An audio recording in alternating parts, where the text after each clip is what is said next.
Ladies and gentlemen, hello. Hello. Hi, my name is Peggy Samdi. I am the president of the New York Book Forum, and I welcome you to our lovely evening. The New York Book Forum has 3 pillars that we focus on, and that is building community, promoting literacy, and focusing on transparency by providing educational opportunities for all our members. So it's very important to us that tonight we have Mary McAveney. I was practicing all night, let's say that correctly. Here to talk about something that's really important to all of us in the industry, data and AI, and how that will work in our new world. And it's inspiring because I think we're all a little, edgy, but she laughs because she knows we're a little more than edgy, but it's important that we see this as a tool and an opportunity, and Mary will be happy to walk us through her ideas of how that will happen. Tonight, we have Irene Chan, who will be our moderator. She is the member of the board. Yay! She is our program director, and the minute we came up with this idea, Irene was like, I want to talk about this. Let's talk about this now. So I'm going to turn this over to Irene, and we're going to have a great conversation. Thank you. Thank you, Peggy. Thank you, everyone, for coming to our program tonight. I'm the moderator tonight, which we didn't advertise, but this is me. So for those of you that don't know me, my name is Irene Chan. I'm the programming chair at the New York Book Forum. And when I'm not doing that, I work right here, where we're all sitting in this beautiful establishment. I do, we call it manufacturing. Other publishers call it production here at Scholastic. So I'm very excited to be here tonight as the moderator.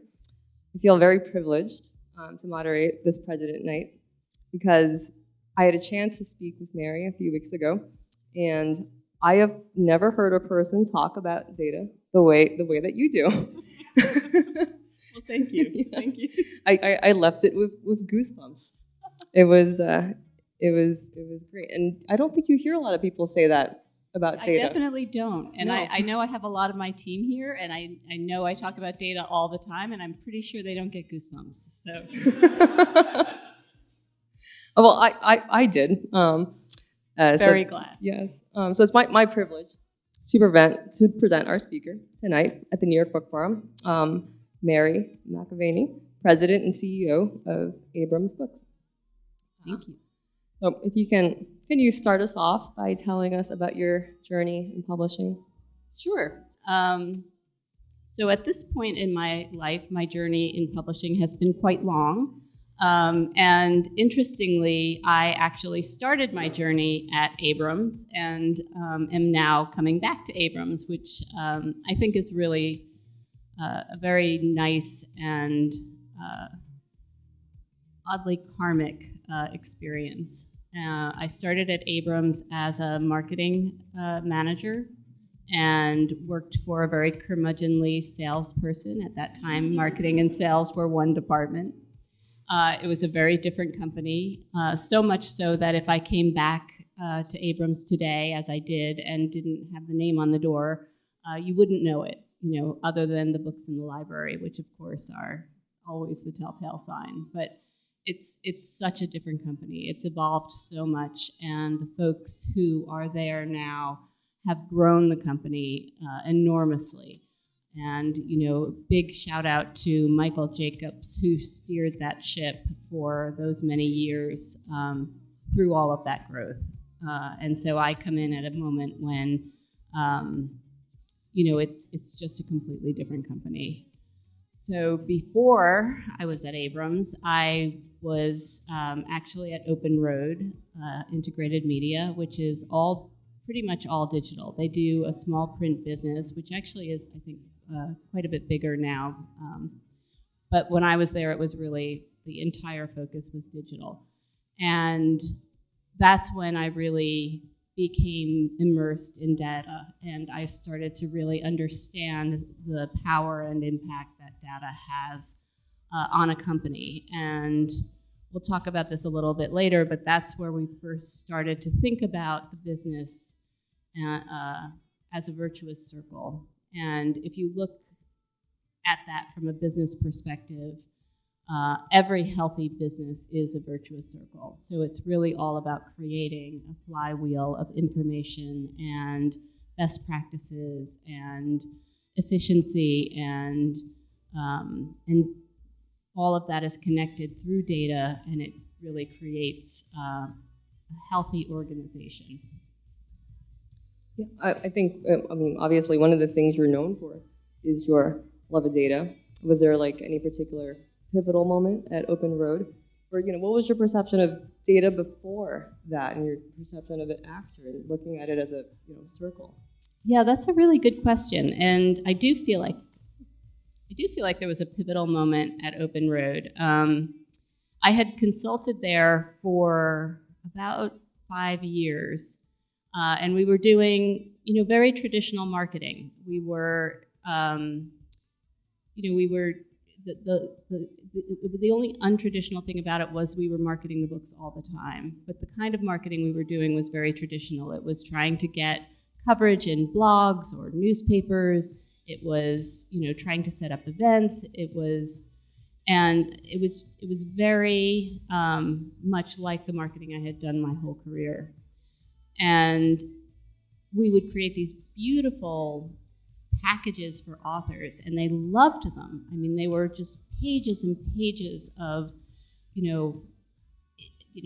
examples of all the marketing we did for them. Every blog post, every retail promotion was all put together in these 4-color booklets that we would send to authors 4 times a year, and it was an enormous amount of work. The marketing team was out of commission for a full month just preparing these for all the many authors that we had. The authors loved them, but then the authors started to look at that and then look at their royalty statements and say, something's not connecting here, because you're doing all this marketing, but I'm not actually seeing any difference in my royalty statements. And they were, of course, really correct. And so it became this push to really understand what did make a difference, and how could we actually do a kind of marketing that actually meant more money in authors' pockets. And so that was big. That was the pivotal moment for me, and just digging into how to make that happen. And we spent probably 6 months to a year just perfecting that and really monitoring every marketing effort that we did. And we started to do more, certainly more consumer acquisition, and certainly more Amazon advertising and things that were very directly measurable. And so that really started to make a difference. And what I didn't know at the time was, Open Road was an ebook business, and I was very pleased that they asked me to be in charge of ebook marketing at that time. And we had a terrible gap in our revenue because Amazon, I don't know how many of you here are from publishing, but Amazon had just changed their policy where they had been paying off all the publishers full price on all the Kindle Unlimited digital books. And they decided to stop doing that. And it meant like $250,000 a month miss for us. And so we had this huge gap to overcome. And I don't think I really focused on that until afterwards, when they told me, like, oh, by the way, that was a really, big hole we were in. Yeah. I mean, you built some impressive marketing programs. I think you have a lot of clearly you have a lot of experience leveraging data to build better consumer connections, and it sounds like this was a moment where you realized, you have to make that consumer connection. I think there's a perception of data being cold and discrete, but the way that you talk about it and the way that you bring it in and leverage it, you turn it into a connection. Can you describe that process of turning data into something that connects us to a consumer? So I feel like when you were talking about making all these booklets for authors, that's a lot of effort, and that's a lot of a push for marketing. It's a lot of this let's push out to people, but you're trying to bring this in. You're trying to make this marketing something that's inside marketing.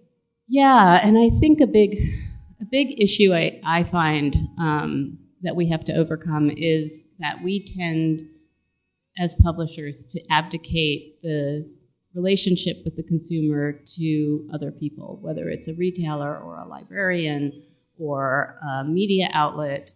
It's at least a few steps removed from the end consumer. And so where I found data to be really fascinating and really come alive for me is when we started to measure and consumer behavior on our lists and understand what that meant for us as booksellers, as publishers. It informed the kinds of books we would bring in. It informed the way we would talk to the consumer. You could really feel that connection. You're talking about connections, and we had mailing lists at Open Road of about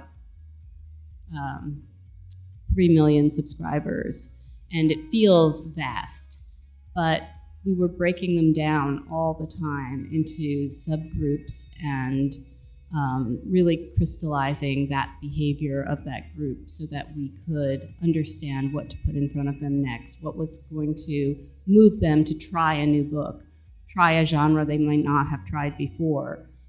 What would we use to describe it? What kind of metadata would we then use on the book so that when that consumer went to a retail site, how could that retailer leverage the information they had on that consumer to reach more consumers on their list? So we would call it a lookalike audience. So if you come to a site and we send enough people over, they start to understand, oh, this is the kind of person that will buy this book.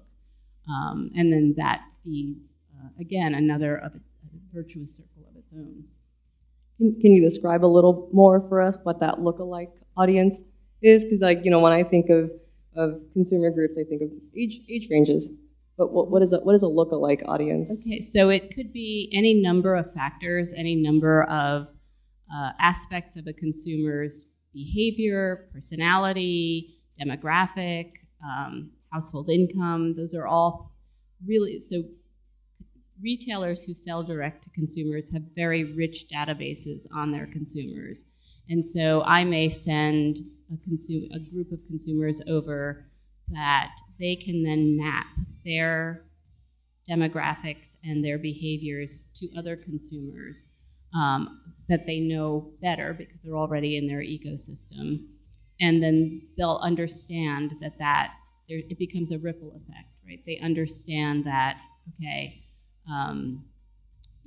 Frank is coming to the site, he's buying a book on pottery, and we know that Frank has these attributes. He's a certain age, he's a certain income, he likes pottery books. We've seen Frank because he's been on our site before. We've seen him buy a few other, maybe he buys some sports books, maybe he buys some literary fiction. And so we can package all that up and find another group of consumers that are just like Frank. So you can really use the consumer data you gain as publishers at retail to have a real force multiplier effect on your marketing. You don't need to have 60 million people. We were really making a difference. We can really make a difference with a couple of thousand people as long as they are the right people and they can, trigger another connection to other audiences. So it becomes almost like a web. Yeah, because marketing to the right 1,000 people is better than marketing to the wrong 5. Yeah, exactly. That's right. That's exactly right. Yeah. I mean, that spider web of connections, that seems, when you talk about it, it sounds monumental. All that data, how do you aggregate it into creating a profile? How do you, like, is there a technology must be involved, I'm assuming? There's definitely technology involved. Almost every email service provider has a consumer data platform. Those are things we have to use as publishers. We have to collect that data. We have to parse the data. We have to find the connections, the complements, the differences. Sometimes you have to start, almost in bas relief and say, okay, there's so much overlap because readers don't just read one genre. Readers read everything, right? And so it became, initially when I thought I was going to look at consumer data, I'm like, okay, this group is always going to read romance and they're never going to read anything else, and that wasn't the case. They read everything. And so we'd have to dig really far to find the few things that they weren't reading. And then we'd know, okay, we can start there. We know they're never going to pick up this kind of book. And so we'd start segmenting them that way. So that becomes, it's just sort of rooting around in the data until you find how you can start to classify them almost. Like, is there like a base you start with? So it's like, this demographic, this is their, Frank likes knitting. So this is I don't know if Frank likes knitting. Frank's a complicated man.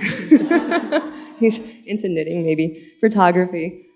So like, how do you, I guess my question is, where do you start to build that base? Because, if you're creating all these profiles, which are great, so that you can figure out how to market so specifically to a person, how do you know where to start? Yeah, it's a really good question. And it was hard to find that starting place, and we struggled with it.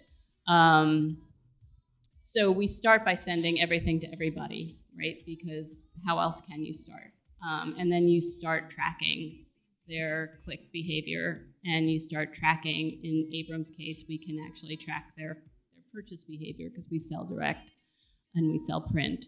So it becomes, okay, now we have, out of the 100,000 people that we did the mailing to, we now have 3,000 people who we know will click on this kind of a book. And if we put another book in front of them that's similar to that, will they still click? And will they do it again? And then we start to build on that. So it might be that, they really love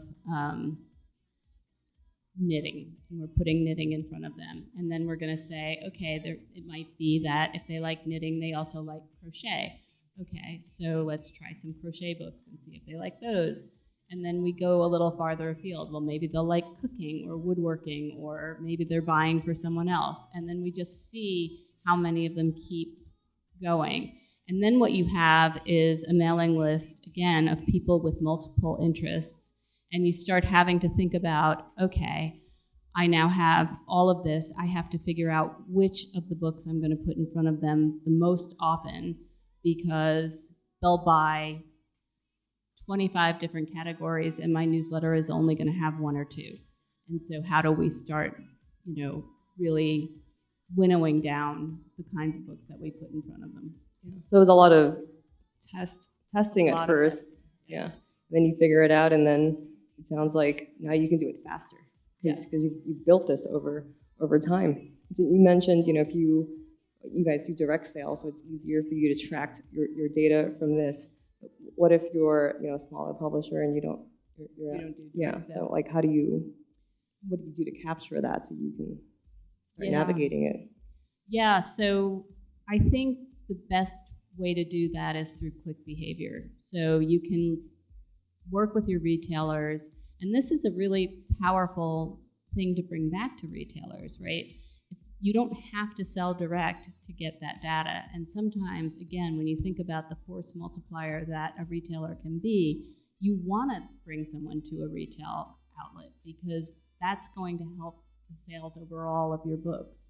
So we definitely look at not just selling directly, but just putting the links in. And sometimes you'll have affiliate codes that retailers will provide you, and you can do a lot of data tracking that way, and it's really powerful. And sometimes you just have to assume that the click is the indicator. I think one of the challenging things about data is knowing how to get the right data to the right people. And at large companies, I think it's hard to break data out of their silos. So how do you tackle that challenge? Yeah, that's something we're tackling right now at Abrams. So we have lots of people collecting data. We have a lot of data at Abrams. It lives in all kinds of different places on all kinds of different people's computers and in their Excel spreadsheets. And it's, it's fantastic that, Jeff in sales needs a very specific look at a very specific data set, but that could be really useful to Annette in production. And we just aren't connecting those dots at the moment. So what do we have to do? We have to pull all of the data that everybody's collecting. We have to put it in a giant data lake in a certain, in a certain way, right, that can be pulled back out and viewed by the company. So it needs to all go in one place. It also then needs to be put into a format that people can read and want to read, and that is useful to them. And that's become the biggest part of unifying that data. It's not just getting it all in one place. That's almost, I don't want all my data engineers in here, so I'll just say that's the easy part. But it's actually then building the kinds of reporting in the kinds of ways that the rest of the company can view it and understand it and digest it, not being data people, right? We're not turning the entire company into data analysts. I actually did that once, and it's not going to work here. It didn't work well. But it can be done. It's just going to be, I don't want to say spoon feeding because that sounds a little too condescending, but it is really creating a way to understand and digest that data, and I completely understand that is necessary for the organization to thrive. I mean, I love a spreadsheet, but there are some people that don't want to look at it. And, I think getting data to cut across departments, you have to market your own data, because I know my data, but other people don't know my data, and I have to sell it to them. So how do you do that? It's definitely a tough question. So I don't think, let's talk a little bit about social media. I don't think anyone can deny that the forum of social media has changed the landscape of how we receive marketing, but also how we market. And I think we talked a lot about getting data from retailers and from Amazon and things like that. Turning the lens from retailers to social media. How do you take the data from social media and turn it into something relevant for a marketing program or for anything? Yeah, no, that's a really, really good question. It is changing, and the different platforms are changing constantly. I know that there was a time when Facebook, for example, provided an enormous amount of data, more data than you could ever wish for, and then they've been progressively pulling back the amount of data that they provide, at least provide us,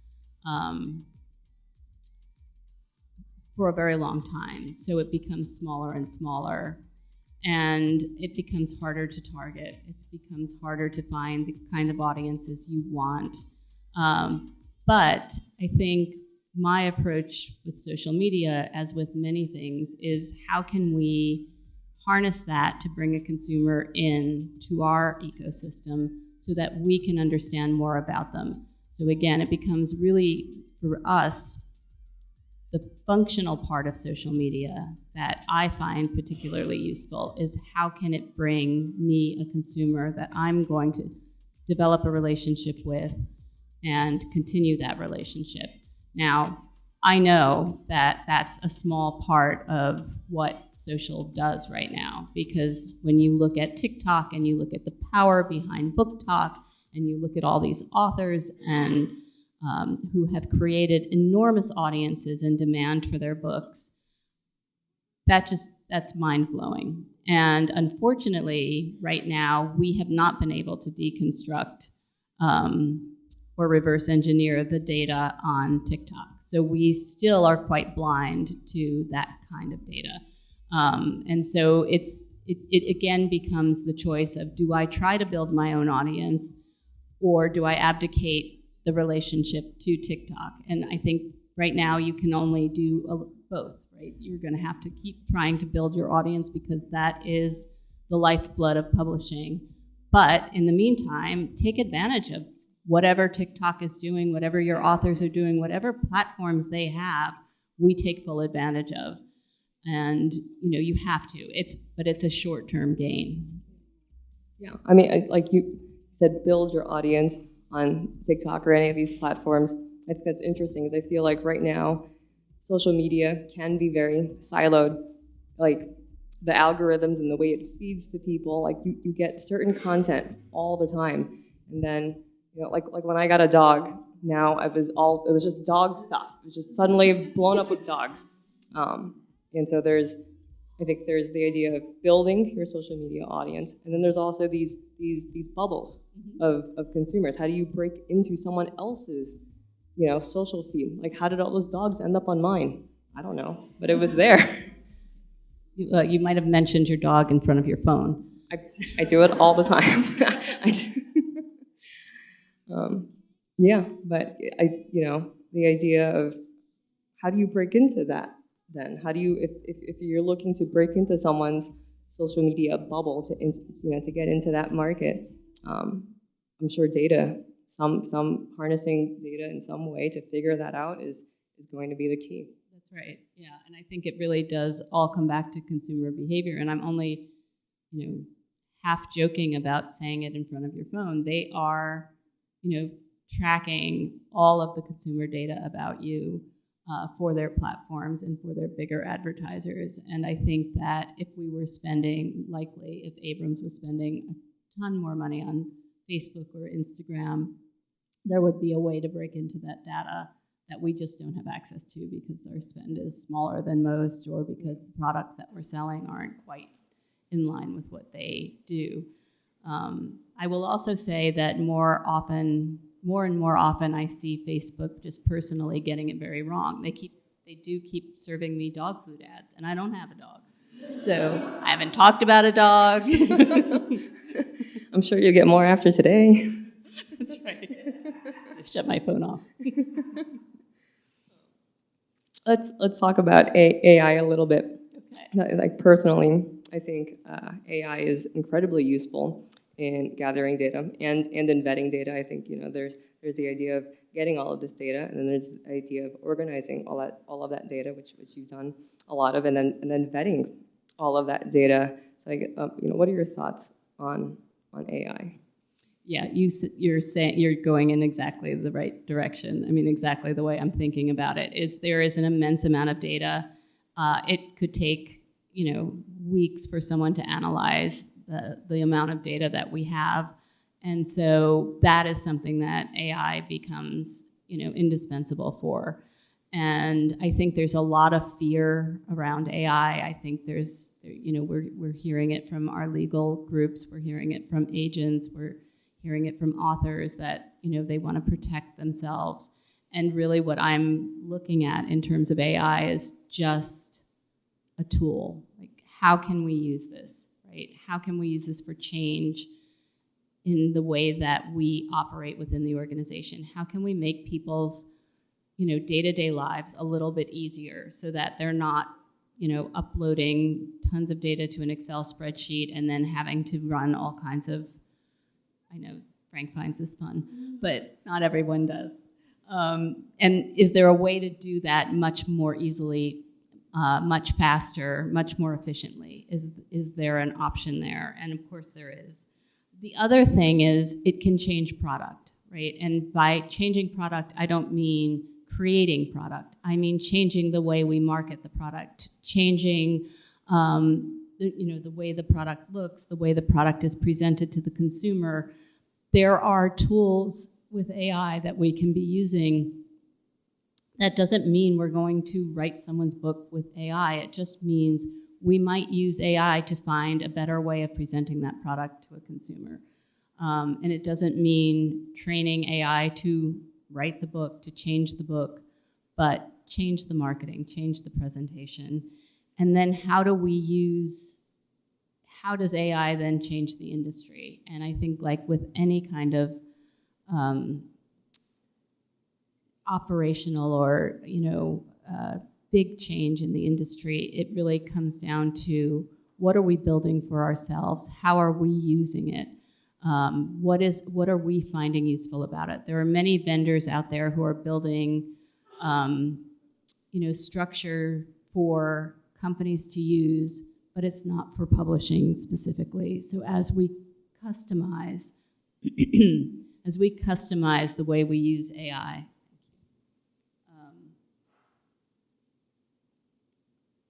I think that becomes the industry change. I think that's where we start really seeing how that will have a huge and rippling effect throughout the industry. What would you say your approach would be? Or if you've already started using AI, what is your approach to introducing AI at a company? Yeah, that's an interesting question. And I assumed a lot of people were using AI in our company to do, menial tasks. And we have a lot of young people, a lot of interns, and I know my kids used it in college, so I'm thinking, oh, everybody must be using it now. And so we sent out an anonymous survey. I think Steve did the survey, and everyone was afraid to use it. Like they weren't using it because they thought they weren't allowed to. Like it was cheating. And so the first step is really just introducing the concept that it is a tool, like any other tool. Like you don't have to hand write your notes anymore. You can put them in Microsoft Word. I mean, there are ways to approach this and to make it okay for people to use. You mentioned a little bit about AI changing the appearance of marketing. Can you speak a little bit more about that? What does that mean? Yeah, I think whether we use sort of large language models to start to be able to process surveys, for example, where there are long form surveys.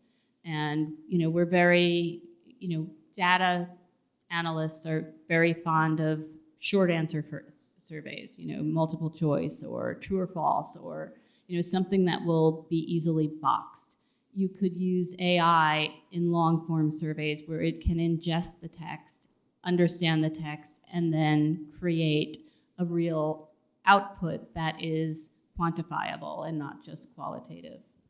Yeah, using AI to do your analysis, not your creative work. That's right. Yeah, and then there would have to be a vetting process for that, I assume. Always a vetting process, yes.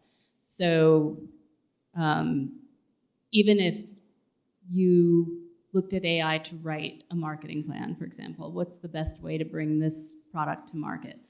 You have to vet it. I mean, it's not smart. It's just aggregating data at the moment. I mean, they talk about it as intelligence, but it's not really intelligence. It's just an aggregator right now. Where do you see AI in publishing in 5 years, would you say? 5 years. That's a hard question. I don't know where I see it. I hope that we continue to develop it as a tool. I hope that we can find a way to create a place for it in publishing that, moves us forward and gets us out of, some of the, we talked a little bit when we spoke about data versus, I forget how you worded it, actual versus anecdotal, I think was the way you described it. And I think we operate on a lot of anecdotal information, and we love it. We love it. I mean, we're storytellers, right? Who doesn't love anecdotal information if you're a storyteller? And so I'm wondering and hoping and thinking, could AI take those anecdotes and really, again, create something quantifiable from them? So when I talk about it, customizing it for publishing, I'm talking about customizing it for the way publishers think and operate. And maybe that's something that will make people feel more comfortable with it. Yeah, I definitely think, I feel there's like a resistance to it because it is so unfamiliar. Yeah. And I feel like, that resistance won't last forever. And once it's over that hurdle, it's kind of, when you were talking about building these profiles, you have to start with a basis, a lot of trying and testing, but then at some point you must reach this point of no return where it just kind of, it starts to build on its own, and then you start making great things, or like you figure out how to make this tool into something that does a lot and doesn't need as much testing and trying. The vetting part is always there, but Yeah, no, that's a really good point. And you're right. I think that it does have to start operating almost automatedly. And it, coming back to the idea of a healthy organization and the virtuous circle, that's exactly where an AI functionality would come in perfectly, right? Is to take that information and then feed it through the system so that it is moving throughout the entire organization and you're not losing data, because you've got a gap in your system. Yeah. So let me see, what's our time, Peggy? Okay. All right, so we're okay. So what is your outlook for the future at Abrams? It's great. There's no other answer that you can say.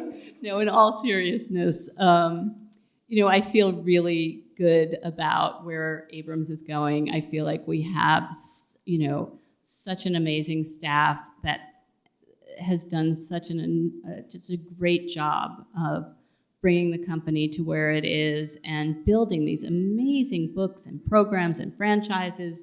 It's just a really smart organization, and I've had the good fortune of being able to bring in, new, very talented executives from Harper, from Topics, from, around the industry. We have, just a really strong and energized staff at the moment, and everybody's, I think, working in the same direction, which is always so powerful.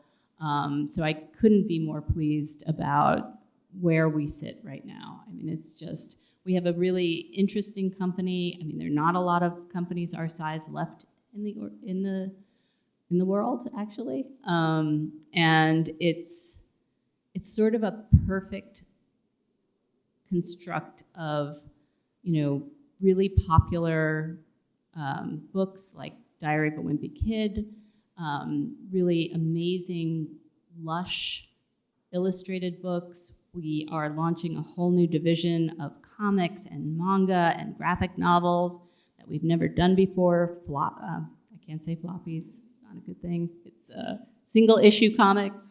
And, there's so much potential that this company has. It's really remarkable. And so I'm just tremendously excited about the future. I really am. That's not just lip service. As Brian will tell you, I'm very honest. It's like, I don't know.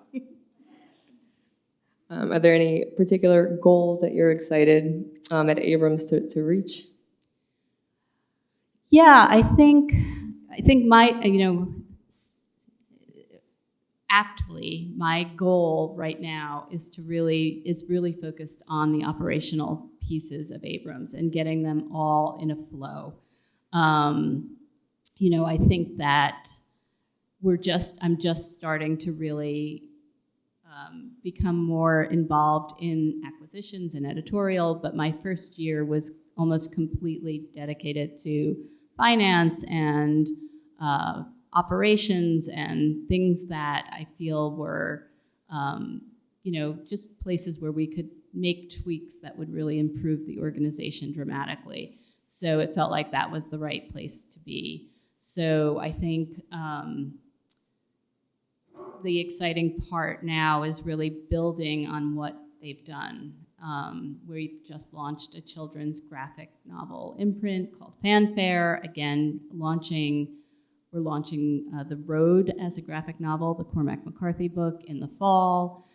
I mean, just phenomenal editorial content that I can't say I've taken it for granted because I truly appreciate the books that we do, but it hasn't been my focus. And I think that's an area that I'm really excited about getting more focused on.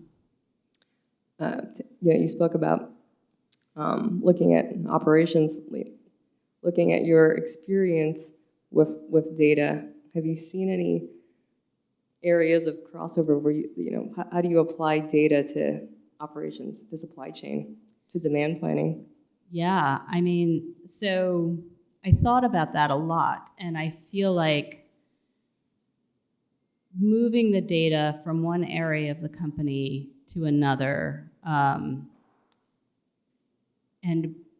pulling the appropriate data for supply chain, pulling the appropriate data for sales, pulling the appropriate data for editorial. I'm sort of in my head, I'm making my circle. And I think all of that is so critical to the health of the organization. And so if I mapped it out, I would say maybe 3 months ago, I mapped out my circle as it stood. And there were places where it was just broken. Like I could see that data wasn't informing these decisions. And then we were not optimizing our inventory. We were not optimizing our print orders. We weren't being an efficient organization.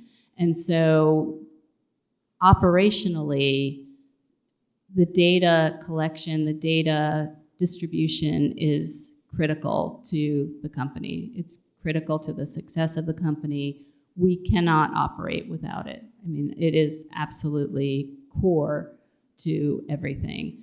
And, I don't know how we could make decisions with holes in the data structure the way they were. So I think a lot of people are working really, really hard at Abrams to make up for the fact that we aren't using data fully. You talked about mapping out your circle. How do you start that map? Do you just go to you go to your vendors and you have this conversation? Like how do you start finding the gaps? How do you identify your circle and then find the gaps? Yeah, it's more abstract than going to the vendors specifically, but it's really just thinking about, okay, here are the pieces of information we need to run the company. Here, we're making print decisions, we're making acquisition decisions, we're making reprint decisions, we're making sales decisions, we're making budget decisions, and there were a lot of places where we could have one single flow of data all around that circle, and we weren't getting there, right? There was a break almost at every turn. And so it really became about, you start the circle by asking, what are the components that make the company go? And then you start from there and you identify what is at the center of everything. And so for a print publisher, inventory is at the center of everything, right? I mean, if you don't have a handle on your inventory, if you can't reprint quickly or quickly enough, if you can't supply your vendors, I mean, your business is not going to succeed. And so that really is what I was looking at. That brings me up to my next question. So what's your forecast for 2024? I think everyone's been seeing a lull in buying. What's your take? Yeah, I think, so it's been really an interesting year. I feel like for us, 2023 was difficult. 2024, I think we came into it with a better handle on what the market was doing, what our books were doing. So we're a bit more on point in terms of our, how we budgeted, how we thought about the organization. So 2024 is about where we expected it to be. From a market share perspective, Abrams is a little bit up. which is always a nice thing to see. The industry's a little bit down, but so I feel actually pretty good about 24, not because it's a stellar year, but because it's about where we expected it to be because of data. Excellent. So what are your thoughts on the swing from printing domestic versus printing overseas? I think that's the question everyone gets asked all the time. We've seen this swing heavily in the last few years, and we've talked a lot about using data to build connections with consumers. So how do you think data can be used to guide publishers on their purchasing decisions, like domestic versus overseas? Yeah, that's interesting. I actually don't know if I think about it that way. I think the decisions we make on, and this is a little awkward because I've got real experts in the audience who know 10 times more about this than I do, so forgive me, Annette and Frank, that I'm going to take a stab at this. I don't think about it as data informing where we should print necessarily. I think what dictates where we print is very often the cost of the printing, the way the book is made, the complexity of the printing. And so I think that we do work with a number of U.S. suppliers for printing. We do that as often as we can because it decreases the amount of time that we are waiting for a book to be done and shipped and delivered to our warehouse. And so I would say if there's any data involved, it really comes down to the immediacy of the need, right? That would be an inflection point for us in terms of deciding domestic or not. And I think right now we're trying to balance that and, again, bring as much as we can closer because that's faster. But then we have to balance that with the cost of the goods. And for an illustrated publisher, that's really tough because a lot of the cost of illustrated books, as I'm sure all of you know, is just much less expensive overseas. Talking about like specs, a lot of times like specs drive these decisions. Heavily decorated books are more expensive, and so you come from a background in marketing, and what I hear, I work in production, and so you hear well, we have to have this special effects because the kids are going to love it. I don't have children. I don't know if they do or don't. In your experience, how much does that move the needle? Oh, that is, yeah. That is a study we haven't done yet. How do we get that done? But I hear you. I mean, I can hear my publishers in my ear as you speak. No, every other YA book has this kind of spec on it, and you have to also. And we're hearing it from our accounts. Actually, we need to have colored ends, and we need to have images now on the ends, and that's not only expensive and complicated, but it's slow. So it's a challenge. It's because very often I think we're not just talking to ourselves, we're actually hearing from our own customers that is what they want and need to make the book big. Now, we are looking at, does every book have to be that way? Are there, again, I think we'll be approaching it as almost the way we segment audiences. What do we really need to do for a book that's going out into retail and we're expecting a strong retail performance versus a book that might go into schools versus a book that's largely going to be book clubs versus, another audience, so to speak. So I think we have to think more about that and maybe using data because we know that not every middle grade book is going to go into Barnes & Noble, right? We just know that. And we know that they're taking very few hardcovers. So what does that tell us about where are the books going to go and what do we need to service those accounts. Yeah, because I think a lot about that consumer connection. I think about, like, when I'm making a book and there's a blind stamp on it, I think, does the customer really like this? Or is it just because everyone else is? Oh, the mic guy. These are valid questions, and these are very production-heavy questions, and I have the same question. But I want to see if anyone else has questions. Oh, yes. Q&A. Hello? Okay.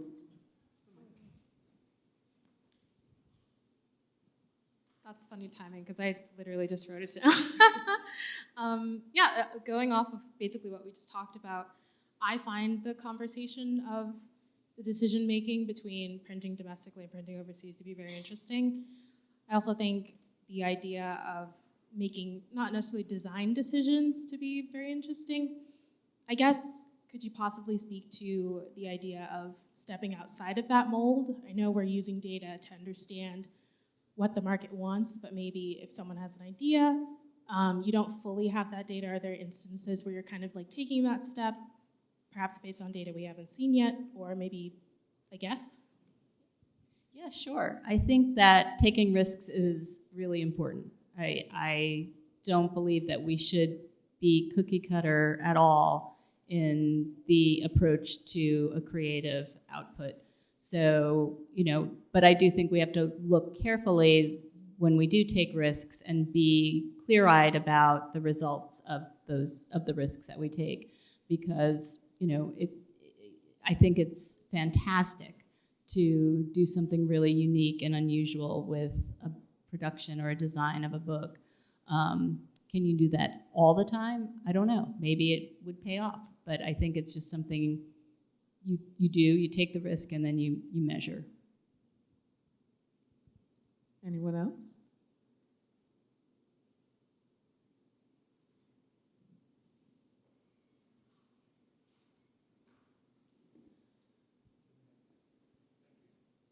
Hi, I'm Mark Cirillo. I'm a data analyst, and I take absolutely no offense to anything you said about data analysts. My question is about data maturity and getting a company moving along that channel or whatever it is, that path. From my experience, there's people who are very fluent and comfortable with data, and they use tools like Power BI and Tableau, and they just run with it. And then I find a lot of other people, just give me the Excel, that's all I want, right? So how do you feel that applies in your organization? You spoke a lot about marketing in particular, but are you interested in kind of cultivating data use, and how does that work? How does a data analyst fit in versus every user who should be using data? Yeah, that's something that we actually grappled with early on when we first started the data engineering project. And I think so my goal is to have everyone use data, but not create a place where everyone feels like a data analyst. So when I was talking to the data engineers, we actually have people in the company we've identified as essentially data analysts, but we decided to call them subject matter experts, because I think if we put that title on someone who never saw themselves that way, even though they're using data, it would be onerous for them. So it is a balance, you're right. And I think right now, what we're doing is really going over and over and over again with people the kinds of needs that they have. So it really becomes about what kind of information are you looking for? How is the best way for you to ingest that information? Is that a chart? Is it an Excel spreadsheet? I mean, we worked with Tableau very often at Open Road, and a lot of it was just Excel spreadsheets. Most of us just used it. I mean, they had beautiful graphs, but we rarely used them. But they were all essentially data analysts. So I think in this, what I'm seeing develop as the view of the data at Abrams is more chart-focused and clear, graphics that, in a glance, you can see what's happening pretty clearly. And I think as we become more attuned to that, as people get used to using data and grow into the data maturity, then I think that we can start being more heavily into the analytics. I think marketing will be another area where we'll have to jump headlong into data more quickly, because I think there's just a lot that we're going to need to move a bit faster on there.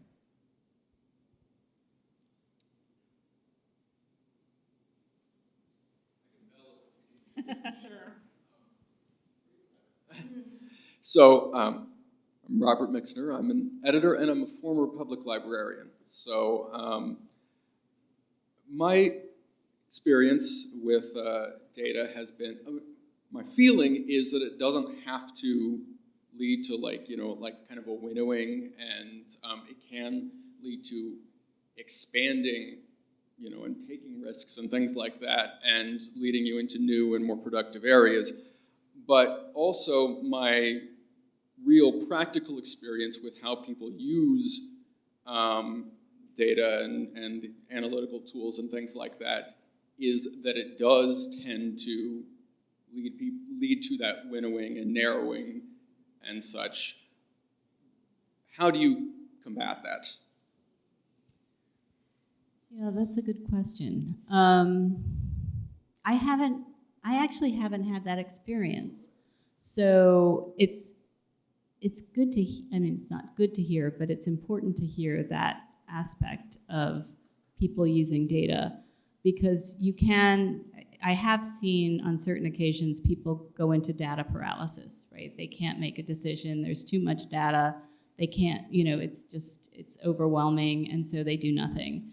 And that, I'm more concerned with that than a constant winnowing down.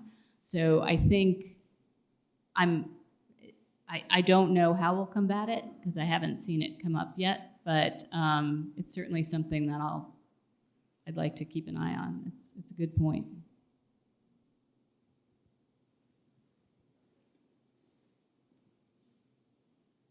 So I'm curious, as we are a book manufacturer, you brought up a very interesting question, and a point is, printing domestically versus printing overseas. And I guess I would ask, what are some things that perhaps the printers and publishers can do together so that we ensure, I think what we all saw happen during COVID was many publishers came back to the U.S. For all the reasons we all know, the cost of the containers, etc. But how do we work together to ensure that when you need the domestic printers, print book manufacturers, that will be able to still be here and be in business? So. Yeah, no, I hear you. And I know that a lot of printers in the U.S. invested a lot of money in equipment to satisfy the demand that publishers were seeing, and that is tough. And I know that as a publisher coming in at the very end of 2022, I saw a lot of inventory that we had printed and, that we thought would sell but didn't, right? And so it was a similar situation. I think one of the things that we're doing now is to really work with printers to find a way of, particularly on reprints or backlist, find a way of creating a demand for you when you have the capacity, and then having, being more fluid around the print runs. So we know we're going to need 100,000 copies of this book throughout the year. Let's not wait until July to start printing that for the fourth quarter.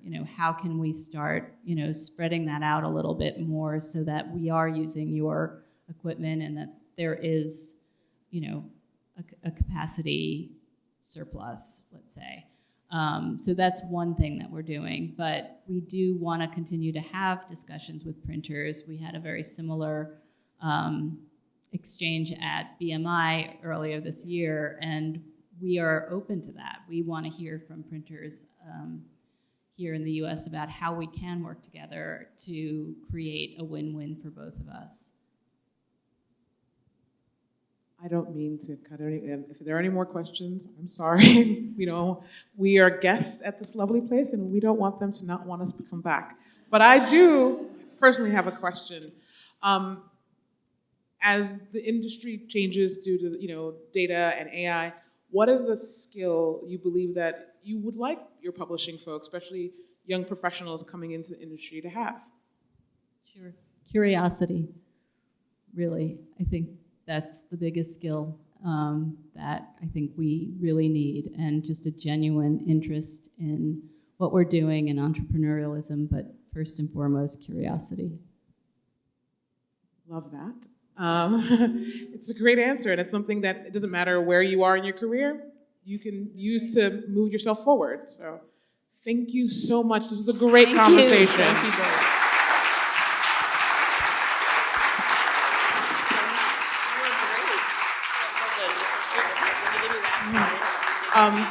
Before we leave, I want to thank you for showing up and make this conversation happen. The New York Book Forum is grateful. We are grateful to Scholastic. And if you have any questions or concerns, please feel free to reach out to anybody, to Irene or myself, and we will try to get your answers questions. Thank you for your time and your energy, and we look forward to seeing you again.